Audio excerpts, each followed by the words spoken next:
Hello, boys and girls. We are going to be starting topic 16 for math. We're in the home stretch here. We have this and one other topic before we start reviewing for that state test coming up. But topic 16 is a focus on geometry. So we focus on, different line segments and angles and shapes and all that kind of stuff. So that's really what we're going to be it's completely different from what we've been doing. So hopefully it'll be a nice little break from, fractions and decimals and dividing and multiplying and all that. So let's take a look at how we're going to start out topic 16 here. So we're going to start out by combining lessons 1 and 2 because hopefully most of these will be a little bit of a review for you. Okay, so we're going to take a look at a few vocabulary terms on this slide, and then we're going to take a look at some vocabulary terms on the next slide. And you're going to notice with topic 16 that that's what really kind of makes up this topic. There's a whole lot of vocabulary to remember, okay? So I'm going to start down here with this little blue box. So our first thing we're going to look at is a point right here. Okay, a point is an exact location in space. So that means I could put a point right here and label it point A. Okay, I could put a point anywhere on the screen, but that is our point A. And that is just naming a spot in place.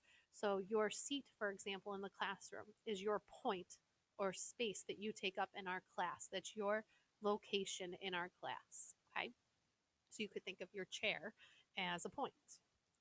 Now, if I was to take a couple points, let's say I took point B here, let's say I took point C here, and point D here, and I draw a line through these, this is what we would call a line. I'm going to put arrows on the end of these because this is showing us that this line could keep going in either direction, okay? And that's what it says right here. A line is a straight path of points that goes on in two different directions. So I could keep putting points this way, or I could keep going points this way, and I could connect and continue those lines. So the line is going to keep going in any direction, okay? And then our last one down here I want to look at is a plane. And we're not talking about a plane that flies in the sky. We're talking about a plane of space. So if you were to look across the land is a plane. It is an endless flat surface that keeps going. Obviously, if you hit a mountain or something like that, it's different. But our classroom floor is like a plane. Yes, it technically ends at the walls, but it's a plane, it's a flat surface, and it covers an amount of space. So that's why if you look at this shape, the arrows are pointing off of the sides, and it's to point out that the plane is an endless flat surface. It keeps going in all directions. I'm going to clear off our writing here for a minute, and we're going to look up at these three vocabulary terms. We have parallel lines, and they give us these wonderful examples. The parallel lines are two lines that run next to each other that will never, ever, ever intersect. They are the lines like this one down here that are going to keep going in each direction and will never touch each other, no matter as far down the line as you go. However, if those lines were to change direction or start angling towards each other, you would run into the intersecting lines. Those are two lines that keep going in every direction, but they eventually will meet or cross, and that's what we call intersecting lines. And they cross at a point. They would have a point in common because they cross at a certain spot. Another type of intersecting lines is our perpendicular lines. Yes, they're intersecting, but there's something special about these. And if you look at the difference between the two of them, this one makes a perfect up and down line. And if we really want to get technical, it's because there's a right angle. Where those lines meet, it's a perfect corner. I could lay a square in there and it would line up perfectly because those angles are at a 90-degree angle. So the perpendicular lines have that quality to them. They have square corners, 90 degrees, okay? So let's take a look down at this little shape that I've included here. So right down here. And I'm going to ask you to name, we're going to go through these terms, I want you to name a point that you see here. And if you looked closely at this and answered the question, you could have had a point W, you could have had an X, you could have had a Y, or you could have had a Z. Each of these right here are your points. Okay. Now I want you to take a look at this and see if we can maybe name a line. And I'm going to give you one example of a line. If I look here, the 2 points that it crosses is how you name that line. So that would be line WX. And I use that little symbol above it to show that it's a line. So go ahead and see if you can pick another line out of that diagram. And it can go side to side or up and down. Okay.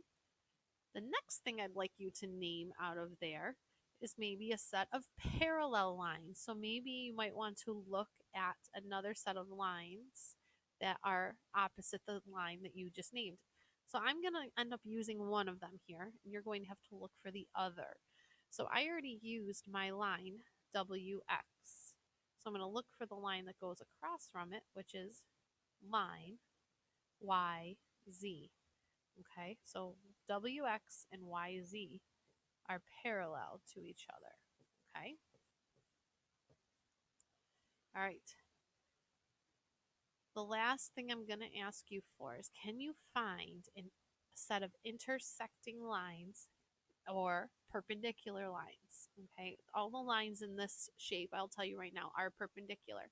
But if they're perpendicular, they're automatically intersecting. Okay.